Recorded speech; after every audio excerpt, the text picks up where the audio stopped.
Glória a Deus pela sua palavra. E hoje, então, nós queremos compartilhar um texto que será dividido em duas partes. A primeira parte, nesse domingo, e a segunda parte, no domingo que vem. Então, você não pode faltar domingo que vem, porque nós vamos trabalhar outros pontos aqui dessa mensagem. Estamos às vésperas, aí do Natal, e queremos trabalhar então nessas duas celebrações um pouquinho desse tema.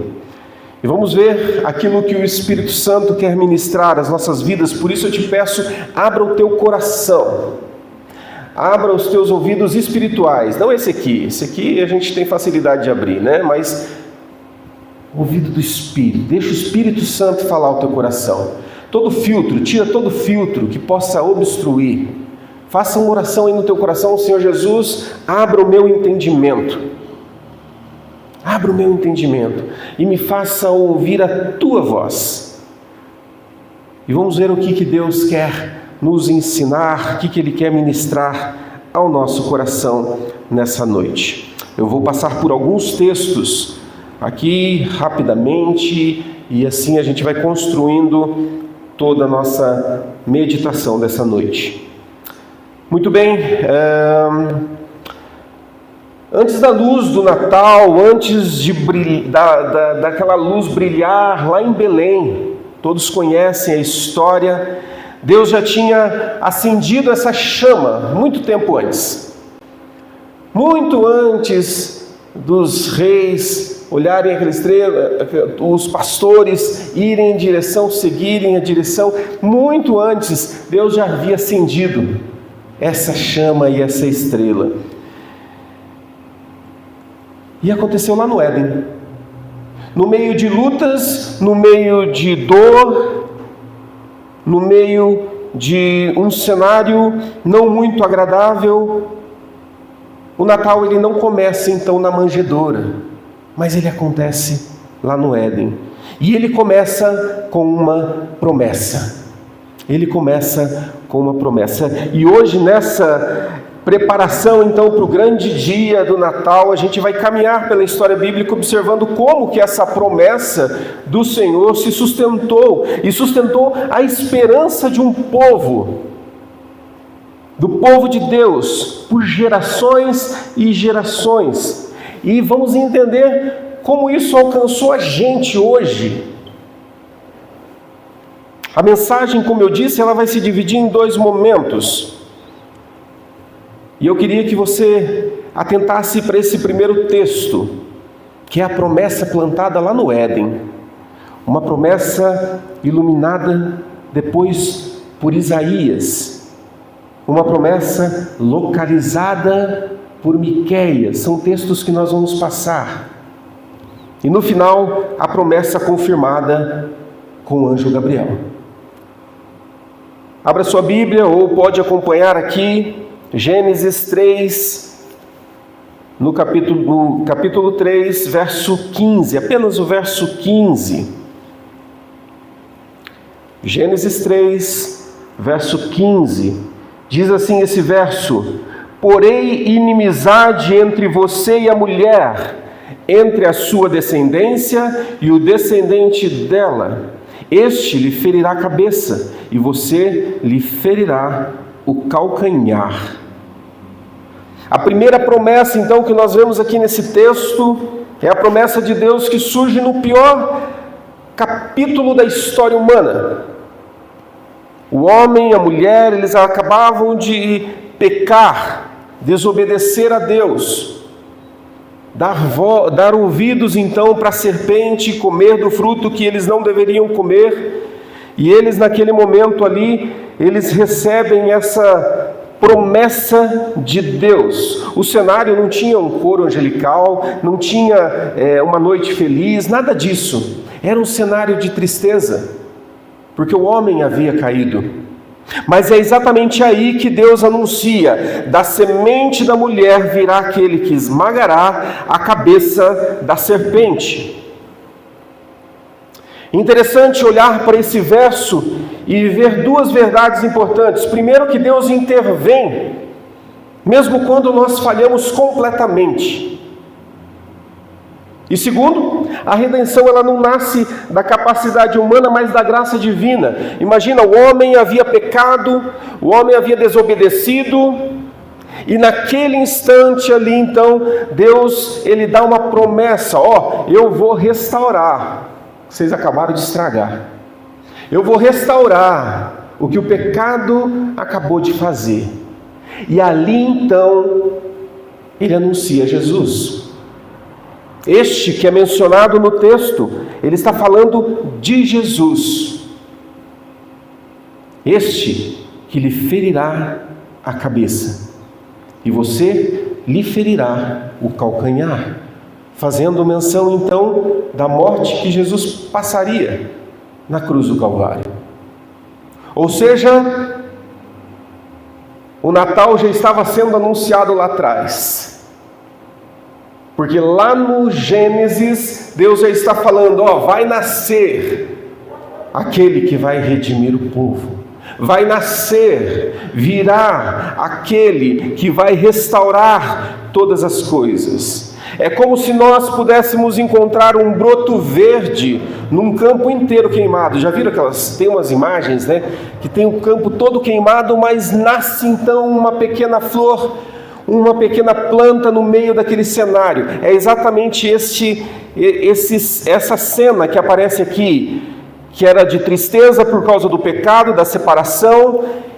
Nasce ali então uma flor de esperança para o povo, dizendo, quem sabe, nem tudo acabou. A vida vai vencer. Diante disso, então, a gente entende que essa promessa ela não ficou pequena e ficou escondida. E a gente avança então para o próximo texto, para entender exatamente como Deus fez essa luz crescer. Vamos dar um salto então para Isaías capítulo 9. Isaías 9, os 7 primeiros versos do capítulo 9.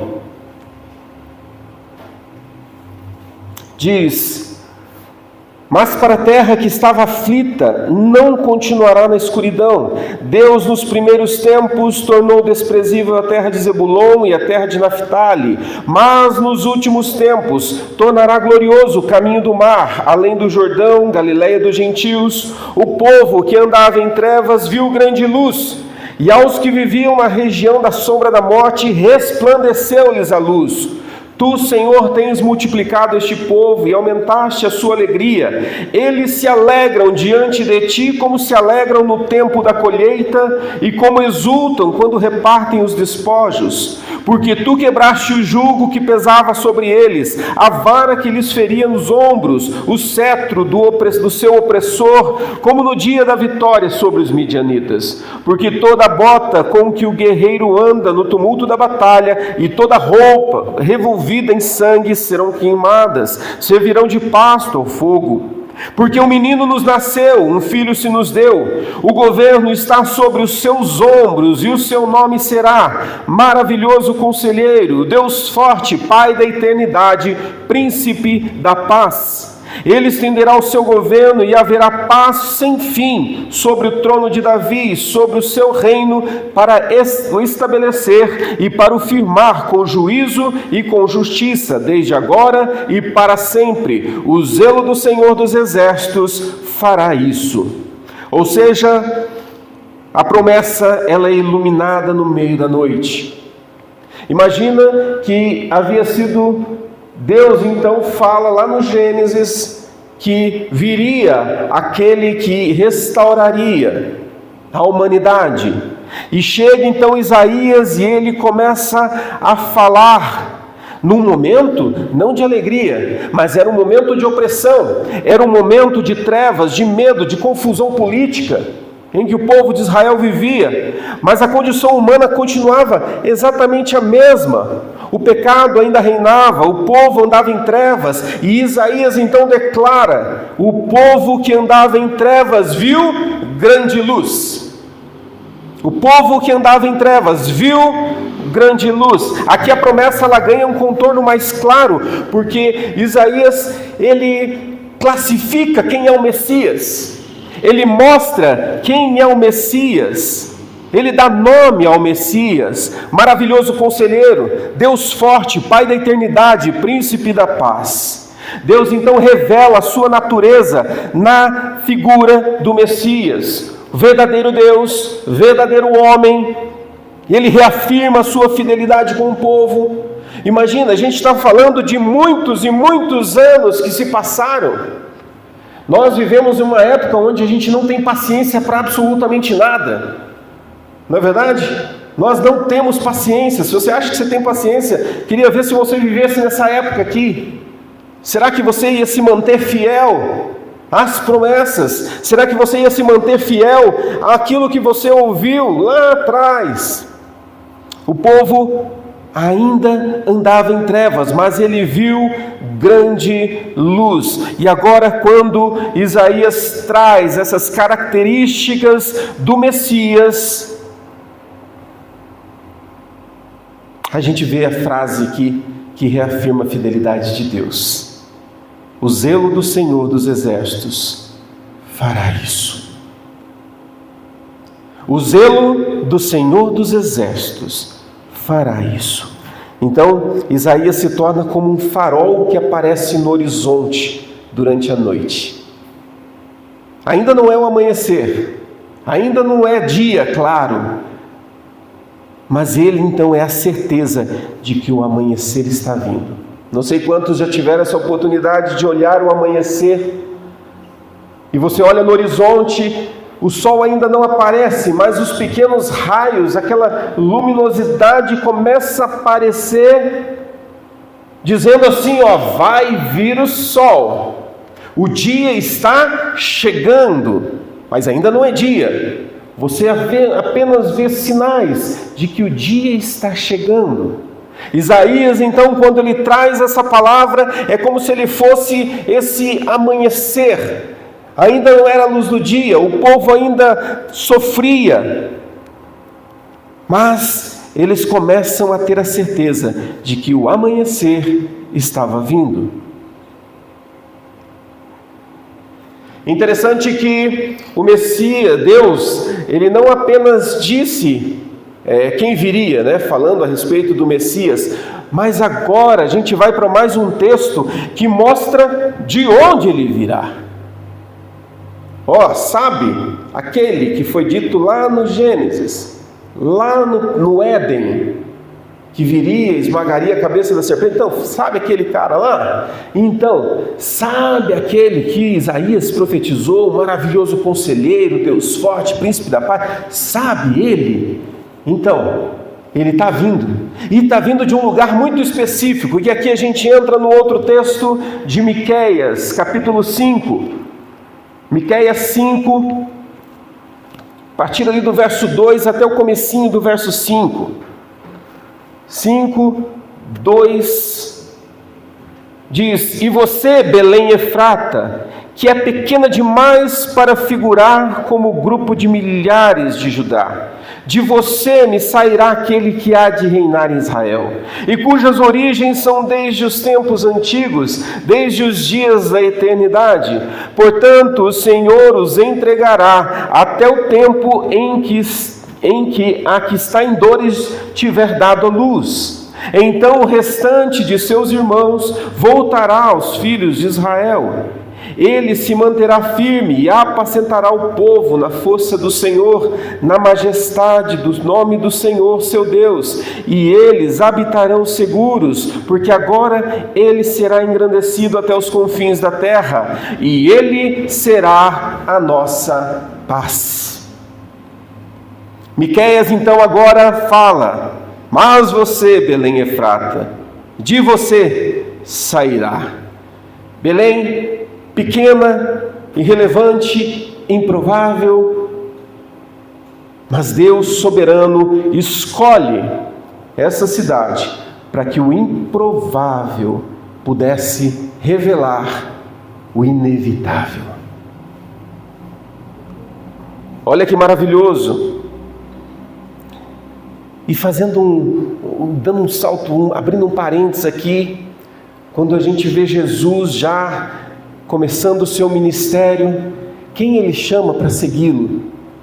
Justamente homens improváveis. Improváveis. Nós somos um povo improvável.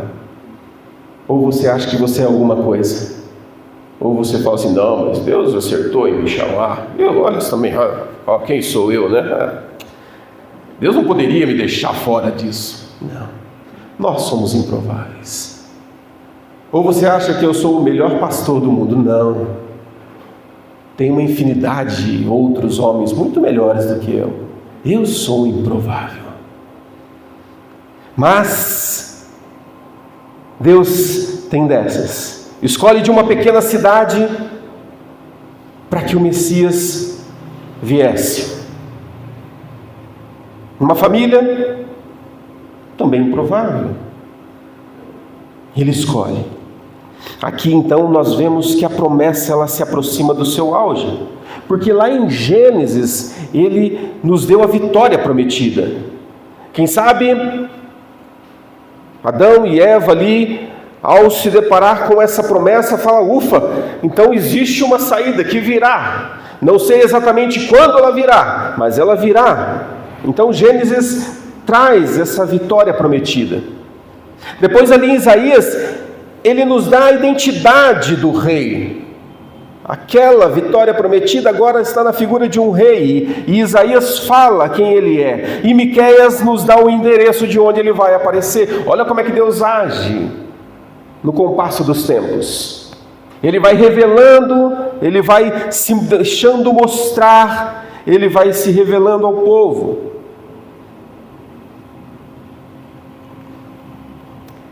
Lembra que eu falei da ilustração do amanhecer? Se Isaías é aqueles pequenos feixes, né, que mostram que o dia está vindo, Miqueias aqui, ele é como aquele momento da madrugada em que o céu começa a ficar laranjado. A noite ainda não acabou e o dia ele está chegando, mas já está tudo laranjado, já está tudo mais claro. E aqui então nós entramos no Novo Testamento. Aqui a gente dá um salto para o Novo Testamento. Séculos se passaram e Israel esperou e esperou. A gente não está falando aqui de um ano para o outro, a gente não está falando aqui de uma temporada, a gente está falando de muitos anos do povo de Israel esperando. E quando tudo parecia que Deus estava em silêncio, onde não havia mais promessas, profecias dadas ao povo, 400 anos de silêncio.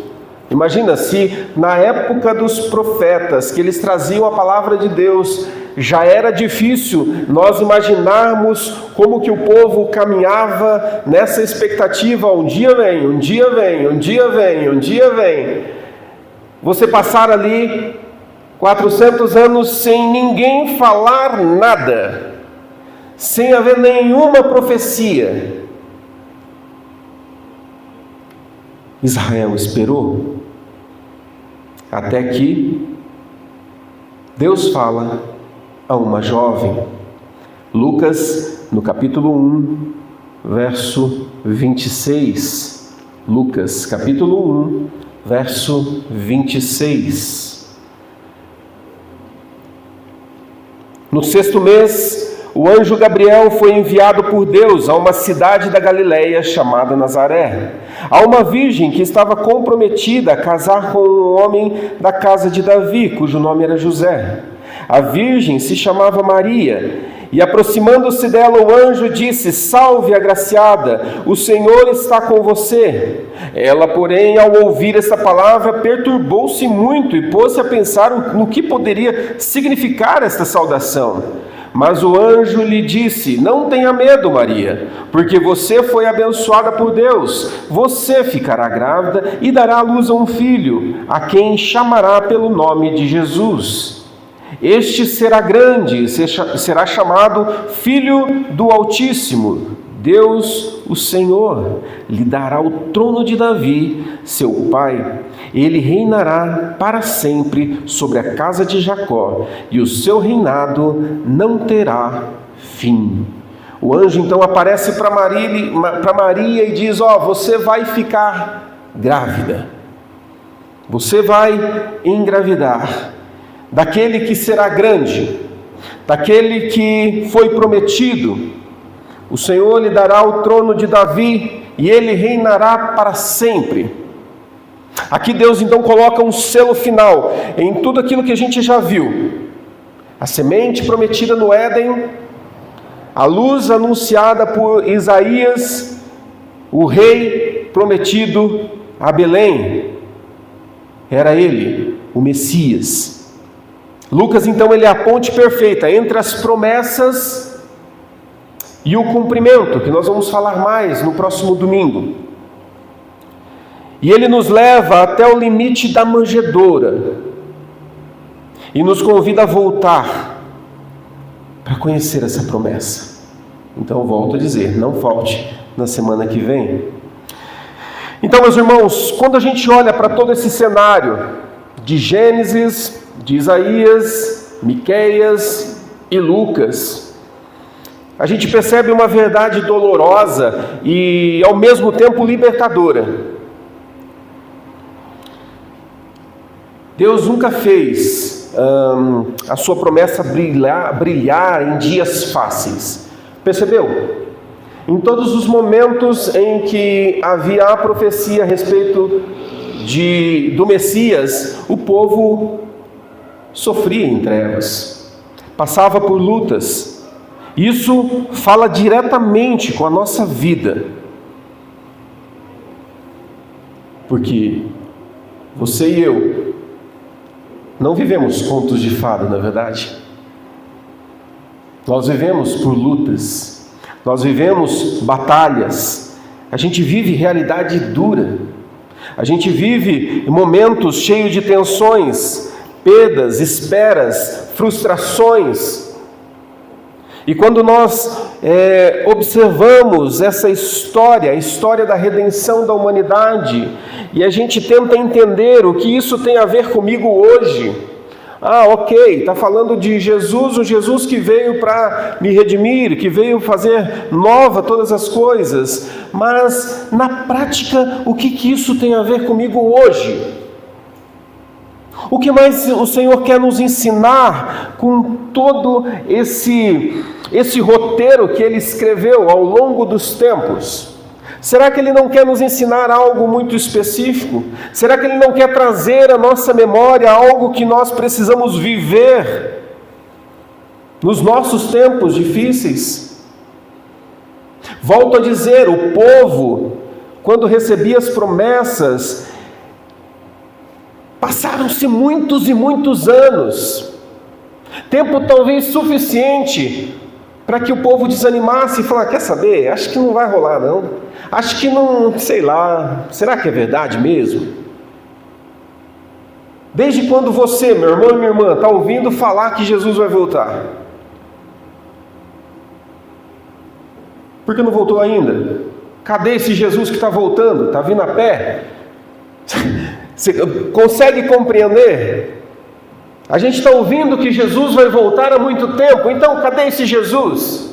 Nós às vezes questionamos esse tempo da volta de Jesus. Imagina este povo que tiveram que enfrentar centenas de anos. Muitos passaram, morreram, não viram a promessa. Mas eles seguiram firme, entendendo todo esse roteiro e esse cronograma do Senhor, daquilo que Deus estava escrevendo ao longo dos tempos.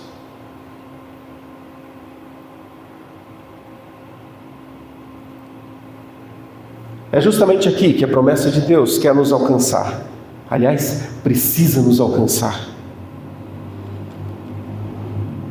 Talvez eu e você estejamos vivendo Gênesis 3. E abra o seu entendimento a respeito disso. Abra seu coração a respeito disso. Tem muita gente que está vivendo uma queda. O que foi o Gênesis 3? Senão a queda do homem. Em desobediência a Deus, ele cai, ele peca e se afasta então de Deus. Tem gente que está vivendo essa queda. Quem sabe, casamentos partidos, uma culpa que vai e volta à mente toda noite, relacionamentos com filhos que são rompidos, o pecado escondido que vai corroendo, a gente já falou isso em mensagens anteriores, aquele pecado de estimação que o ser humano vai guardando e vai corroendo, e o cara nem se dá conta, mas ele está morrendo por dentro, está matando ele.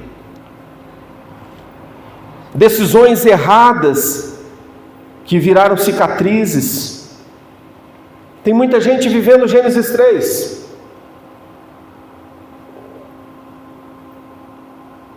Talvez pensando, Deus não vai querer saber mais de mim. Deus não tem chance de mudar a minha história. Mas é nesse lugar aqui de Gênesis 3, na poeira dos seus erros, no caos da vida que você está vivendo, que Deus então planta a primeira promessa. Percebe que Ele não faz isso depois que Adão e Eva melhoram. A hora que vocês se consertarem aí eu vou dar uma promessa para vocês. Não, Ele não faz isso. Ele não faz isso. Não depois que eles consertassem tudo, mas Ele dá a promessa ali no chão da vergonha, ali no caos.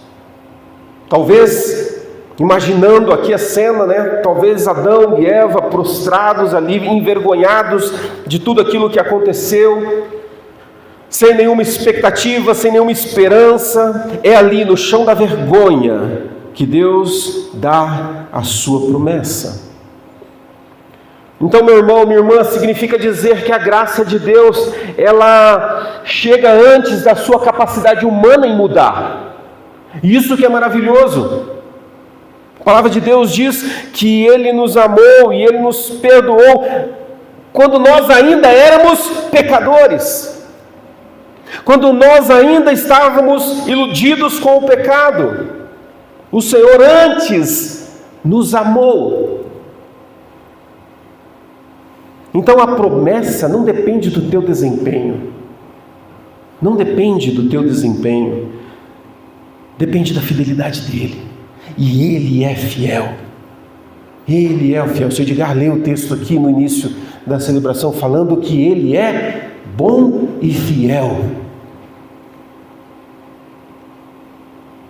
Então, quando a gente percebe que na queda Deus já projeta a redenção, a gente compreende que na nossa condição caída hoje, Ele já projeta o seu trabalhar na sua vida. Ou você acha que quando você peca e você cai, o Senhor Jesus vai chegar lá e fala assim: deixa eu abrir o livro aqui, deixa eu apagar. Pecou? Você acha que o livro da vida está cheio de rasura? Opa, se arrependeu, escreve de novo. E pecou, apaga aqui. Não. Depende da graça e do amor. Então, na nossa condição hoje, Ele já projeta o trabalhar de Deus na tua vida. Ele já tem o escape para que você seja restaurado, para que você seja curado. Vai doer muitas vezes esse trabalhar do Senhor por causa do nosso pecado. Vai arder, mas será necessário porque Ele preparou todas as coisas. E Ele te amou. Eu sempre dou uma ilustração, principalmente quando eu falo com os jovens, a respeito da nossa vida com Deus. Deus, Ele nos planta aqui, e imagina assim que a nossa vida, vou colocar um exemplo, a gente está aqui, e o propósito de Deus é para que a gente chegue aqui. Então sair daqui e vir aqui. Só que o ser humano, o que resolve fazer? Muitas voltas, não é verdade? Mas Deus já te amou, e o propósito dele é para que você chegue aqui. Só que o pecado humano faz a gente dar voltas, e nessas voltas a gente se arrebenta todo. Mas o Senhor quer trabalhar nas nossas vidas para que a gente chegue aqui. Alguns vão chegar mancando aqui, alguns vão chegar com várias feridas aqui, mas vão chegar aqui. O plano de Deus era que fosse perfeito, você não precisasse sofrer. Mas o pecado humano nos dá essa condição. Existem aqueles que talvez estejam vivendo Isaías 9. Trevas, ansiedade, sobrecarga.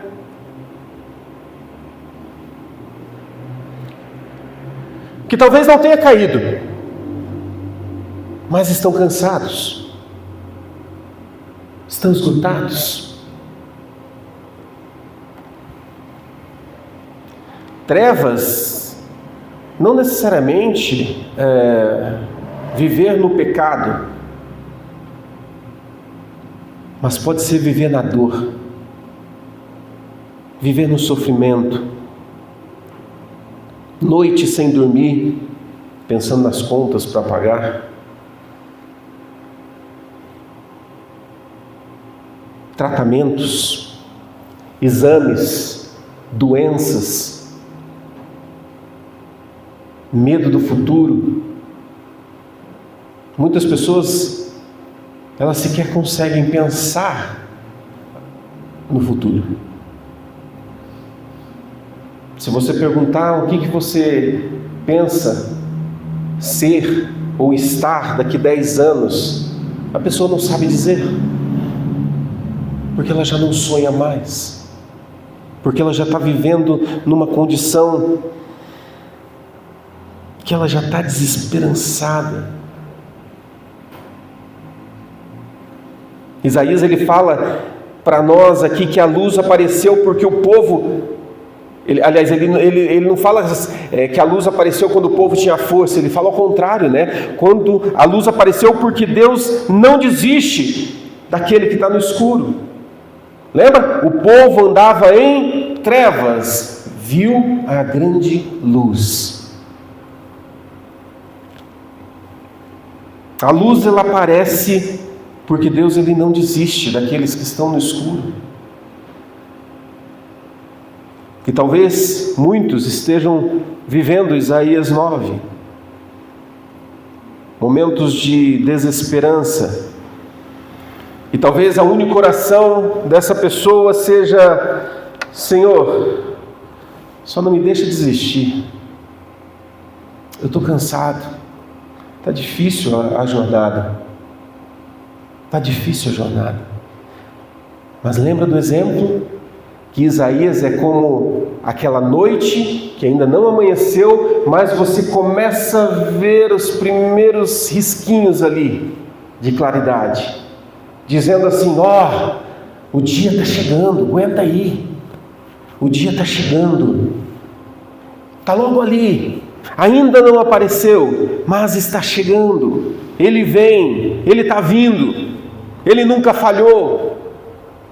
É essa palavra que muitas pessoas precisam ouvir,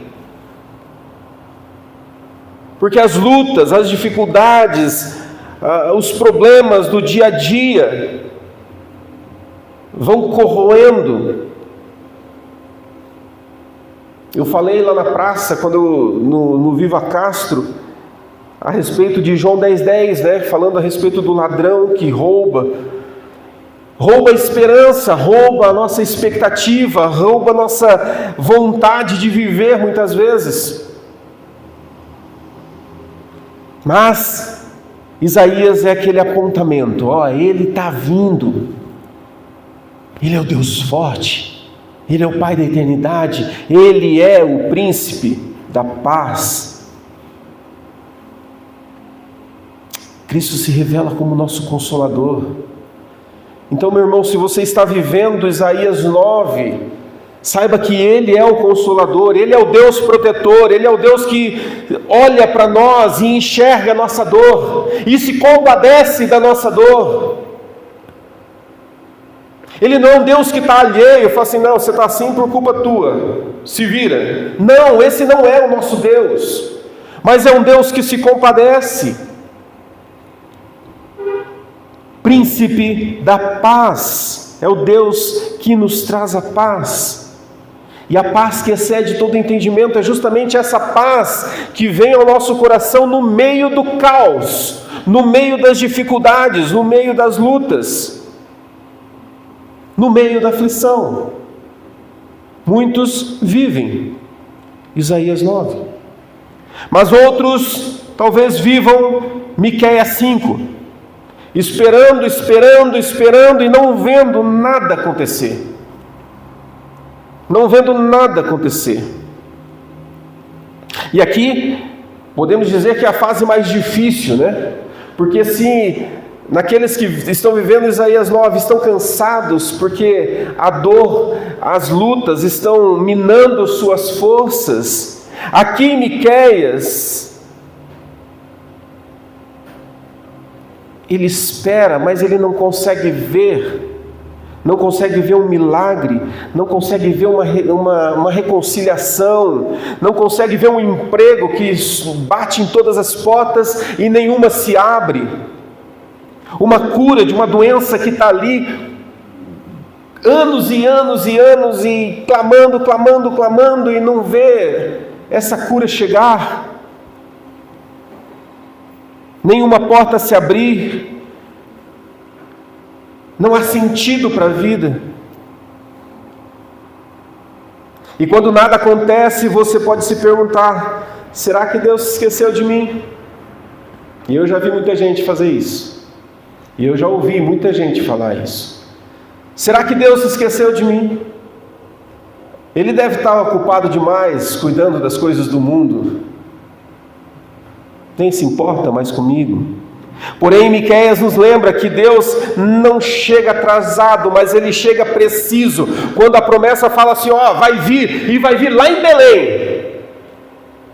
Se liga, acorda.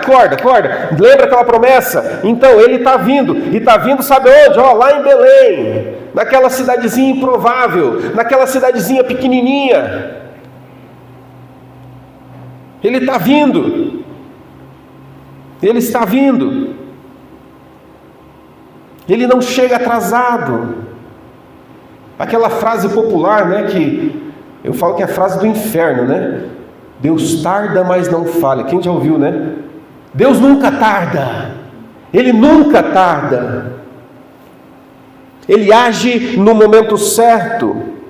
Ele não se silencia, mas Ele prepara o nosso coração, a nossa vida. Ele não se esquece, Ele cumpre o que Ele fala. Por isso a nossa esperança precisa estar nele. Belém era insignificante. Belém era uma cidade que talvez não estaria no roteiro de nenhum cineasta se fosse escrever toda a história. Não, Belém. Mas Deus escolheu o pequeno para cumprir aquilo que é eterno. Escolheu o insignificante para mostrar o poder dele. Talvez a sua vida hoje pareça pequena, sem brilho, sem destaque, sem avanço, sem respostas, mas é desse tipo de lugar que Deus costuma fazer o sobrenatural. É nesse tipo de lugar que Deus costuma cumprir o seu plano, fazer seu plano nascer. Não é nos lugares prováveis.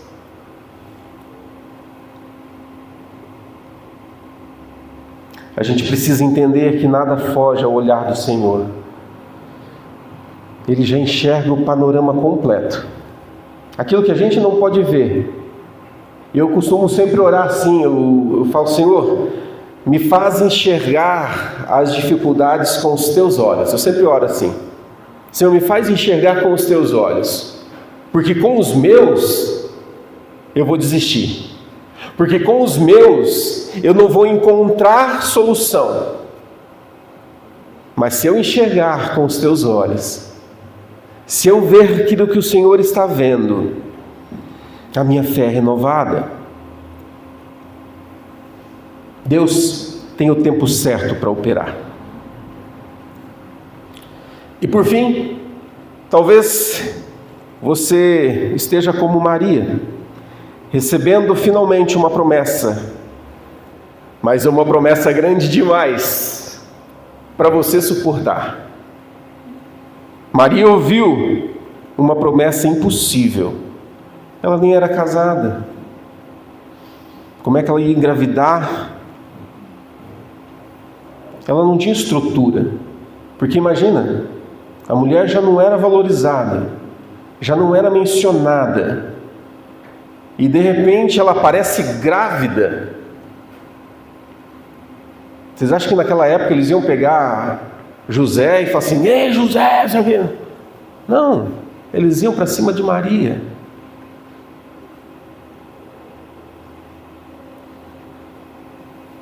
Ela não tinha estrutura nenhuma para comportar essa promessa. E talvez nós estejamos numa situação assim. Talvez Deus tenha falado com você, mas você não se sente capaz diante dos desafios que Ele tem posto nas tuas mãos. Deus te chamou, mas você se sente pequeno demais. Eu não dou conta. Olha a minha vida como está, eu sou tão falho. Tem tanta gente melhor do que eu. Deus te deu uma responsabilidade e muitas vezes a gente não se sente preparado. Deus te deu um sonho, mas você não tem recursos para realizá-lo. Eu sou um cara que sonha muito. E Deus muitas vezes fala comigo através de sonhos. E quando eu acordo, eu falo: Deus, se eu contar esse sonho para alguém, vão me chamar de maluco. Vão falar que eu estou pirando. Já vão chamar os enfermeiros. Eu falei: o Éder pirou. Porque a gente olha a nossa condição e a gente fala: uau, como isso? Como isso é possível? Mas Maria nos ensina aqui que a promessa ela não depende do tamanho que você tem, mas do tamanho que Deus, do tamanho de Deus, desse Deus que entra na tua história. Maria responde com fé: cumpra-se em mim a tua palavra. Talvez seja essa oração que nós precisamos fazer. Senhor, cumpra-se o teu querer na minha vida. Talvez seja essa oração que Deus quer ouvir dos teus lábios. Senhor, cansei de andar por mim mesmo, cumpra o teu querer na minha vida. Eu não tenho fé suficiente para entender, compreender aquilo que o Senhor está fazendo. Mas nós precisamos lembrar que Deus age ao longo dos tempos. E Ele vai preparando o caminho. Eu sempre conto para os meninos, quando eu era pequeno, criança, eu brincava com os meus primos. O André até parou para ouvi-la. Eu brincando com os meus primos assim, e do nada eu começo a brincar que eu era um repórter entrevistando, e eu entrevistava todos os primos, tios, e começava a entrevistar criança pequena. Brincadeira de criança. Qual foi a minha primeira faculdade? Me formei em jornalismo. Aquilo que Deus faz na tua história não é por acaso. Não é por acaso. Deus já plantou dentro de você o propósito dele. Só que ao longo do tempo a gente vai esquecendo de todas essas coisas e a gente vai abandonando. Deus não tem nada disso para mim não. Isso não tem sentido. Isso está demorando demais. Não.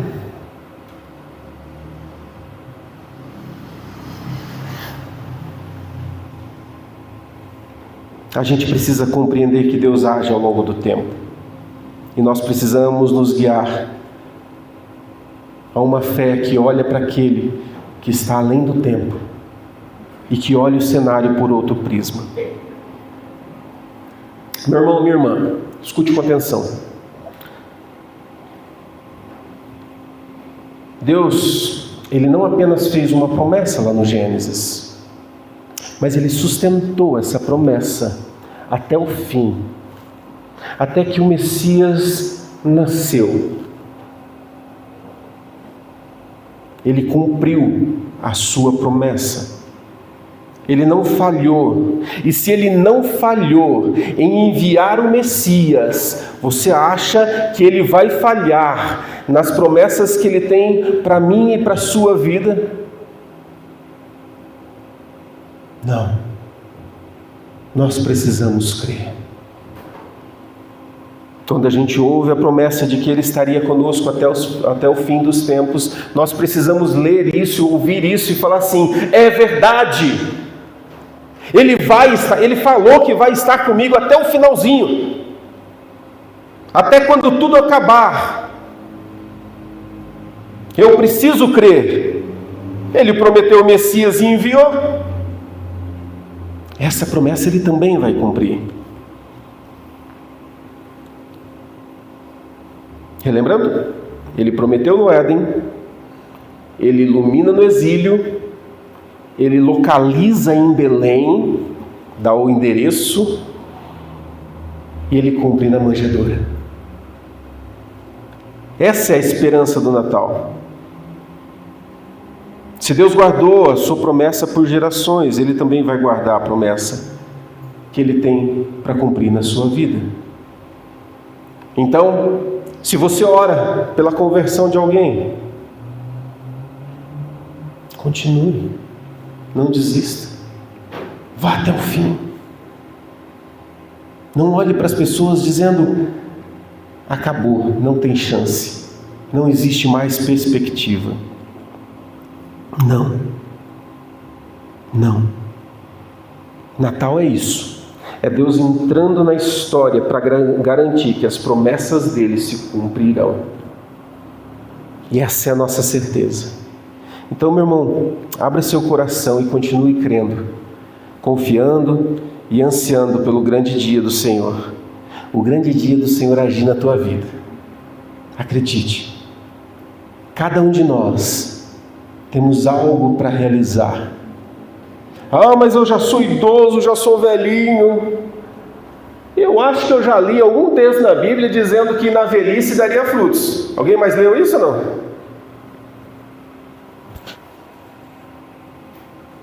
Então creia. Ainda não acabou. Você tem muita lenha para queimar. Não deixe a incredulidade matar as promessas de Deus para a tua vida. E na semana que vem a gente vai avançar. E a gente vai olhar mais a respeito desse agir de Deus em nós, a exemplo do que Ele fez ao longo da história. Amém? Coloque-se em pé, vamos orar e que você saia daqui crendo que ainda não acabou.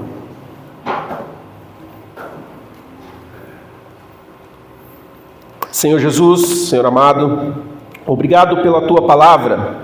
Obrigado, Senhor, porque a gente vê o Senhor agindo ao longo da história e o Senhor nos mostra que, a exemplo de tudo aquilo que aconteceu na história, nós também podemos estar vivendo aquele cenário de Gênesis, vivendo o cenário de Isaías, vivendo o cenário de Miqueias, vivendo essa desesperança. A gente pode estar vivendo esse tempo, mas a história bíblica que mostra que o Senhor cumpre todas as suas promessas, nos dá alimento, Senhor, para crer que o Senhor também agirá em nós. Senhor Jesus, alimenta a nossa fé, fortalece os nossos passos para que a gente olhe para o Natal, não como uma festa do comércio, não como uma festa que se tornou banal, mas que nós possamos olhar para o Natal e enxergar ali a promessa de Deus se cumprindo.